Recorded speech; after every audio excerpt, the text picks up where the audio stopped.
no ene etufosi yema asumdwe eni enim ekan National Electoral Commission estate abo echire aye registration exercise no etu a went me anyo de empachoko na empedifo nhwe enye emfama Daily Graphic and on the anchor da Bokata and Suniem Ghana gas to shut down plant but assures public of no doom so enti Ghana gas empedifo se na otwe wieye omo plant no omo etum na wesisi besa na otwe ni komiensa so omo se nyaade adum so bia eba e na gas won so nyeden okay gas won so nyeden ya pale bibia e de egu empedifo chemo experience bibisa me emfa ko se Ghana gas etum machines into entia.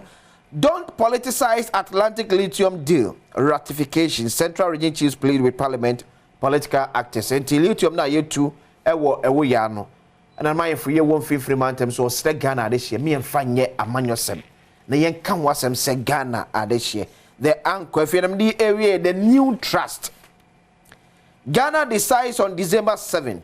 KMAPM rally strong support for 5 neglected institutions. Okay. Eti free annual health check so ewa hanum. Free SHS President Kufuor's brainchild. No chimpe. Ti Fatima Chobaka, Information Minister. Esune kan say free senior high school no. Na do dan Kufuor no bia emumu chefa. Enye chimpe no bia ba beche.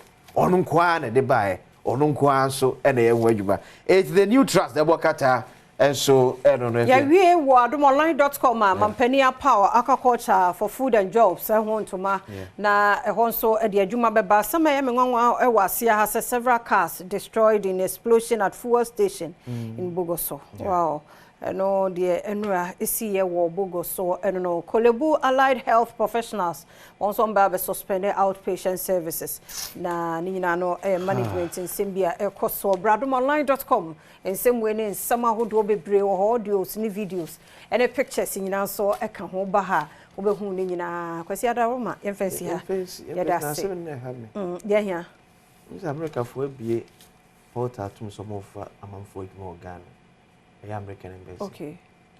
No so more fat nurses. Na nurses no so bet you $1,300. The same nurses corona mo February approach no. Yeah. $6,500.